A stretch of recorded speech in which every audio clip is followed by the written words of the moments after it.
मैं अरुण कुमार पांडे। आप the news words देख रहे हैं। फिर रोज की तरह आपके साथ अखबार की सुर्खियों पर चर्चा और अपनी बात कूलर आपके सामने हूँ। पहले अखबार की सुर्खियों की चर्चा कर लें। देखिए, कल बिहार में एक बड़ा कार्यक्रम हुआ। मुख्यमंत्री नीतीश कुमार कर गोपालगंज गए थे और वहाँ एक मिल्क प्लांट लग रहा है, वो जैसे सुधा डेयरी का यहाँ पटना में है ना, या बरौनी में है, उसी तरह से। और वहाँ 1 लाख लीटर की क्षमता वाला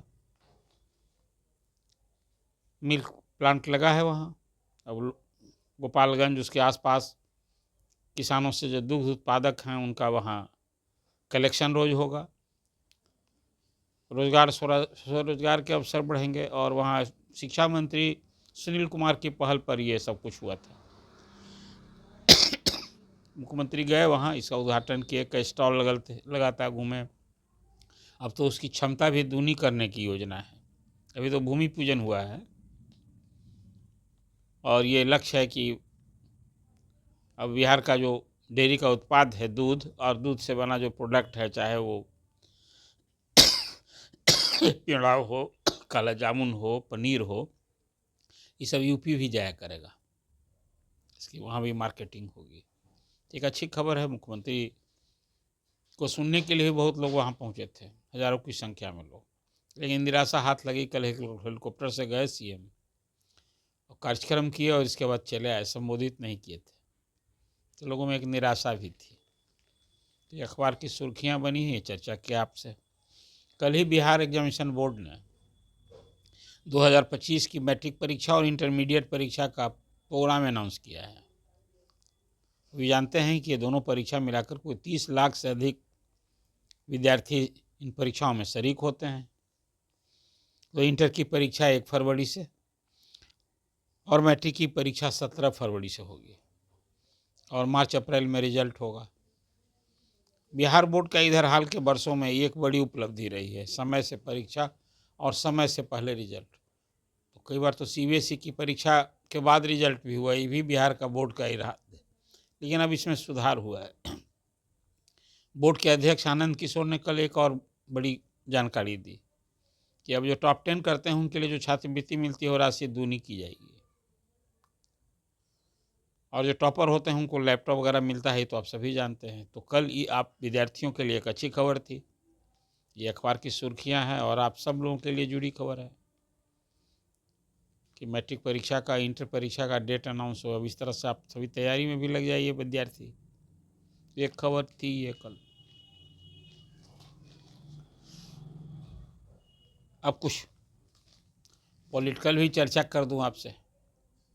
देखिए, जीएसटी को लेकर खास करके अभी बिहार के वित्त मंत्री जो उप मुख्यमंत्री हैं सम्राट चौधरी, अभी ग्रुप ऑफ मिनिस्टर्स की एक कमेटी बनी हुई है जीएसटी को लेकर के। जो अभी कभी पहले बहुत दिन तक जब सुशील मोदी थे ना वित्त मंत्री, उप मुख्यमंत्री, तब वो भी अध्यक्ष थे, 7-8 साल रहे थे।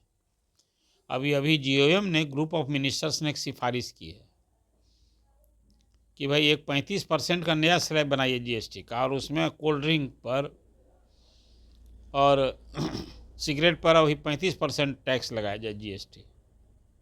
तो एक नया स्लैब बनाने की बात हुई है। और एक साथ जो मैं मानता हूँ सचमुच में ये सिफारिश कहीं से स्वीकार योग्य नहीं होना चाहिए। और जीएसटी काउंसिल की जो बैठक होगी वित्त मंत्री की अध्यक्षता में, निर्मला सीतारमन उसकी अध्यक्ष है ना, वित्त मंत्री अध्यक्ष होते हैं, उसमें यदि स्वीकार कर लिया जाएगा तो फिर जीएसटी की दर, जो रेडीमेड कपड़े हैं 1500 से अधिक कीमत वाले, उसमें 12% की बजाय 18%, 6% टैक्स बढ़ जाएगा। अभी हरियाणा में और महाराष्ट्र में चुनाव हुआ है। एनडीए को शानदार सब इसका तोहफा मिलना है क्या? मेरी तो अपनी समझ ही, मेरी भी राय है कि भाई ये रेडीमेड कपड़ा का कहीं ना कहीं एक लोगों के लिए, जो अफोर्डिंग क्लास है, मध्यम वर्गीय और जिसको गरीब लोग है, रेडीमेड कपड़ा का बहुत उपयोग होता है। तो इसको तो एक तरह से कहिए कि 1500 रुपये तक के कपड़े को फ्री करना चाहिए था जीएसटी से। तो इसका वॉल्यूम भी बढ़ता, उत्पादन भी बढ़ता, लोगों को रोज़गार मिलता।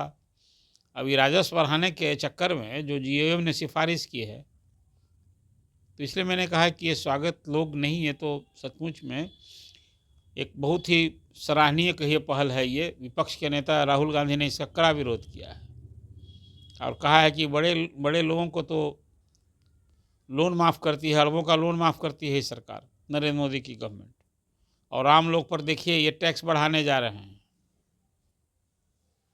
वो तो इसको गब्बर टैक्स कहते हैं, जीएसटी को।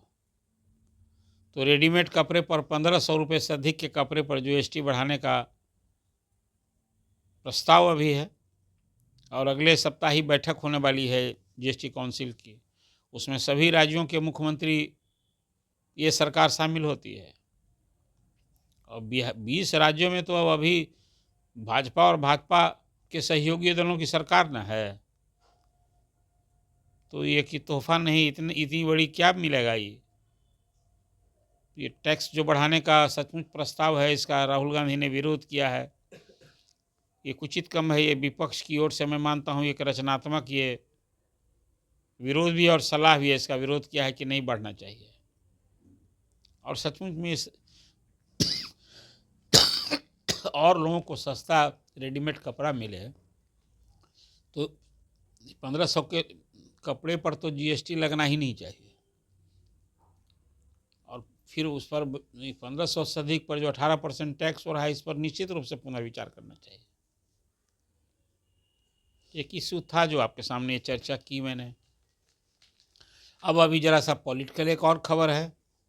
इंडिया मोर्चा जो है ना, इंडिया, जिसको इंडिया अलायंस भी लोग कहते हैं, अब उसमें ममता बनर्जी ने ऑफर किया है कि यदि हमको अवसर मिले तो हम अगुवाई करने के लिए तैयार हैं। ये उनका दावा है कि तो उन्होंने ही इसको बनवाया, उन्हीं की पहल पर बना। आप सभी को याद होगा जब नीतीश कुमार भाजपा के विरोध में थे तो पटना में पहली बैठक भाजपा विरोधी दलों को बुलाई थी उन्होंने, और उसमें कोई लगभग 1.5 दर्जन पार्टी के नेता आए थे। और सूत्रधार कहा जाता है भाजपा विरोधी, जो लोकसभा चुनाव के पहले ये इंडिया गठबंधन बना था मुंबई की बैठक में जा कर के, और उसके बाद कांग्रेस ने अगुवाई ले ली तो नीतीश जी भी शुभ नाराज हो गए, उससे हट गए, फिर भाजपा ही के साथ आ गए। 17 महीना राजद के साथ थे। फिर उस समय एक बड़ा झटका था। अब अभी ममता बनर्जी ने जो रुख लिया है ना, वो कांग्रेस को फिर एक सेंसर करने वाला है। अभी राहुल गांधी के नेतृत्व को एक ही चुनौती है। अभी तो कांग्रेस में तो राहुल गांधी ही ने सर्वे सर्वा, भले अध्यक्ष हों मल्लिकार्जुन खड़गे, और इसका सपोर्ट किया है एनसीपी ने भी, सपा ने भी, ममता बनर्जी के स्टैंड का। तो मतलब है कि अभी तो कोई गतिविधि भी नहीं है। इंडिया गठबंधन जो है ये फिर इसका अस्तित्व पर भी संकट हो सकता है। अब है भी नहीं एक्टिव। अभी तो महाराष्ट्र में फिर एक देख रहे हैं कि वहाँ सपा का जो नेता है, अभी वहाँ शिवसेना उद्धव ठाकरे की पार्टी की ओर से किसी ने वहाँ पोस्टर लगा दिया कि भाई 6 दिसंबर को जो बाबरी मस्जिद विध्वंस हुई थी, तो ये हम उचित समर्थन किया है उसको। शिवसेना का तो पहले से भी ना एक्सट्रीम हिंदू भी बोला, वो तो अलग है कि सत्ता और सियासत का ऐसा खेल हुआ कि शिवसेना और कांग्रेस साथ हो गई थी, तो फिर वहाँ शुरू हो गया है। और कांग्रेस जो है अभी यूपी में सपा के भरोसे और बिहार में राजद के भरोसे चलने वाली पार्टी है। लेकिन अब इंडिया मोर्चा जो है ना, बिहार में ही सिर्फ महागठबंधन में एकजुटता दिखती है कि हाँ राजद, कांग्रेस और वाम दल साथ हैं। बाकी तो दूसरे जो बंगाल में तो पहले ही एक तरह से कहिए कि ख़त्म हो गया है। तो एक ही चर्चा थी। एक और महत्वपूर्ण चर्चा है जो बिहार से जुड़ी है। यहाँ मुख्य विपक्षी दल राजद में प्रदेश अध्यक्ष जगदानंद सिंह हैं, कोई 5 साल से अध्यक्ष हैं। 5 साल पहले ही नवंबर महीना में वो बने थे। अभी इन दोनों रूठे हुए हैं, ऐसी चर्चा हो रही है रहती गलियारे में। वो 4 सीटों के जो चुनाव हुए उसमें महागठबंधन की तो भत न पिट गई। अब वो जगदानंद सिंह की जो सीट थी परंपरागत रामगढ़ सीट से भी हार हो गई। उनके बेटे इस बार लड़े थे, बोले खुद वर्षों तक विधायक रहे, फिर सांसद बने, फिर उनके बड़े बेटे सुधाकर सिंह जो अभी एमपी हैं बक्सर से, उनके इस्तीफे से खाली हुई तो जगता बाबू के छोटे बेटे अजीत लड़े थे। अब वो मुख्य मुकाबले में नहीं रहे, 3 नंबर हो गए थे, तीसरे स्थान पर हुआ था। अजय स्वराज ने चुनाव के पहले ये दावा किया था कि इस बार के चुनाव में राजद रामगढ़ में तीसरे चौथे स्थान पर होगा। हुआ भी सच। हालांकि वहाँ मुकाबला फिर बीजेपी जीत गई वहाँ। अब बीजेपी का मुकाबला बसपा से हुआ था वहाँ। तो अब जिसको कहिए कि जगता बाबू का रूठना और मनाना, ये तो कोई तीसरी बार उठे हैं यदि सचमुच उठे हुए हैं। हालांकि अस्वस्थ भी हैं, ऐसी भी चर्चा है, वो नहीं आ रहे हैं। तो कोई स्पष्ट तौर से कारण भी, अब चाहे सुधाकर सिंह ने भी और अजीत ने भी कहा क्यों रूठे हुए हैं, तो वही जानते हैं। अभी तीसरी बार उठे हैं वो। और राजद का संगठनात्मक चुनाव ही असेंबली चुनाव के पहले होने की उम्मीद दिख रही है। तो शायद इस बार जगता बाबू फिर मानते हैं कि नहीं, अभी तो लालू जी पर निर्भर करता है। और खुद जगदानंद सिंह पर राजद तो मतलब लालू प्रसाद न होता है। राजद की जो ताकत है, जो जन समर्थन है, वो तो सिर्फ और सिर्फ मैं मानता हूँ लालू जी के भरोसे, लालू जी के कारण है। जो M/2 समीकरण है उसके मूल स्तंभ और आधार तो लालू जी हैं। बाकी लोग का तो वहाँ सब अपॉइंटी हैं। जब लालू जी जिसको, हाँ, जो वही हालत है जदयू में भी, कि जदयू माने नीतीश कुमार जिसको जब चाहें पद पर बैठा देते हैं, जब चाहते हैं हटा देते हैं। अब जगता बाबू का रूठना, और फिर लगता है कि अगले महीने संगठनात्मक चुनाव को लेकर कोई शेड्यूल जारी हो सकता है। लालू जी तो संस्थापक अध्यक्ष हैं, वो तो बने ही रहेंगे, लेकिन बिहार में बदलाव मुझे लगता है इस बार होकर रहेगा। अब उसे आलोक मेहता या शिवचंद्र राम या तनवीर हसन, यानी तो सिद्दीकी साहब, इन्हीं 4 लोगों में किसी को अध्यक्ष फिर बनाया जा सकता है। अभी तो अब्दुल बारी सिद्दीकी विधान परिषद में मुख्य सचेतक बनाए गए। तो जगता बाबू का रूठना, अब समाजवादी हैं, पहले भी रूठे हैं। एक बार तो याद होगा मंत्री पद से इस्तीफा दे दिए थे, तो एक अलग कहानी थी, हम लोगों ने तो देखा था बहुत नज़दीक से। लेकिन ये एक है कि जगदानंद सिंह की एक अलग छवि है। राजद काल में लंबे समय तक वो रहे जल संसाधन मंत्री, ऊर्जा मंत्री, तो उनकी बेदाग छवि थी। बाकी तो कोई लगभग 1 दर्जन राजद के शासन में मंत्री जेल गए थे, अलग अलग घोटाला में, और क्या क्या कुछ हुआ था। और अनुशासन प्रिय हैं। अब सरकार में रहते तो अनुशासन कठोर तरीके से करते ही थे, पार्टी में भी उसी तरह से चला रहे थे। इसके चलते भी विवाद विरोध होता रहा। 21 में ही आपको याद होगा तेजस्वी ने कह दिया था हिटलर उनको, उसमें भी रूठ गए थे। फिर मनाया लालू जी ने। फिर सुधाकर सिंह ने जो कृषि मंत्री थे उस समय नीतीश कुमार से भी भिड़ गए थे, और जब उनको इस्तीफा करा दिया था उस समय भी रूठ गए थे। फिर लालू जी मनाया। फिर इस बार अब रूठे हुए हैं कि खुद से रूठे हुए हैं, क्या मतलब है। तो एक ही राजद में अभी जगदानंद सिंह के रूठने और कार्यालय नहीं जाने को लेकर जो राजनीतिक गलियारे में चर्चा थी, और मुख्य विपक्षी पार्टी है, कोई पार्टी का नेता यदि इस तरह से एक्ट करे तो चर्चा होती ही ना है। तो वो आपके सामने मैंने चर्चा की।